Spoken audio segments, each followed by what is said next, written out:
बहरहाल चोली खबरों में आगे बढ़ते हैं और रुख करते हैं महाराष्ट्र की खबरों का। शिवसेना के नाम और चुनाव चिन्ह को लेकर चल रहे विवाद पर सुप्रीम कोर्ट में गुरुवार को अहम सुनवाई हुई है। उद्धव ठाकरे गुट की ओर से वरिष्ठ वकील कपिल सिब्बल ने दल बदल के मुद्दे पर अपनी दलील रखी। उन्होंने कहा कि राजनीतिक दल में सिर्फ विधायी दल के टूटने से पार्टी का विभाजन नहीं माना जा सकता। कपिल सिब्बल ने सुप्रीम कोर्ट में दलील दी है कि संविधान के प्रावधानों की ऐसी व्याख्या नहीं होनी चाहिए जिससे दल बदल को बढ़ावा मिले।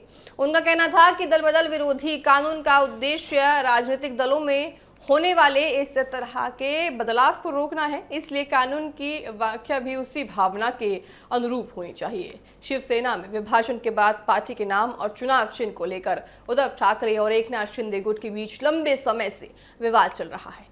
इसी मामले में सुप्रीम कोर्ट में सुनवाई जारी है। अदालत में दोनों पक्षों की ओर से अपने अपने तर्क रखे जा रहे हैं। उद्धव गुट की ओर से कपिल सिब्बल ने ये भी जोर दिया है कि किसी राजनीतिक दल की पहचान केवल उसके विधायकों से तय नहीं हो जा सकती। पार्टी संगठन और उसके मूल स्वरूप को भी ध्यान में जरूर रखना चाहिए। अब इस मामले में अगली सुनवाई 18 अगस्त को होगी। ऐसे में सुप्रीम कोर्ट में होने वाली अगली सुनवाई पर सभी की निगाहें टिकी हुई हैं। शिवसेना के नाम और चुनाव चिन्ह से जुड़े इस विवाद का फैसला महाराष्ट्र की राजनीति पर और कितना असर डालता है, इस पर सभी की नजरें बनी हुई हैं। देखा जा सकता है कि देखिए, महाराष्ट्र में जो दो गुट हैं बहुत अहम है और ऐसे में दोनों गुटों का अपने अपने तर्क हैं, अपनी अपनी राय हैं।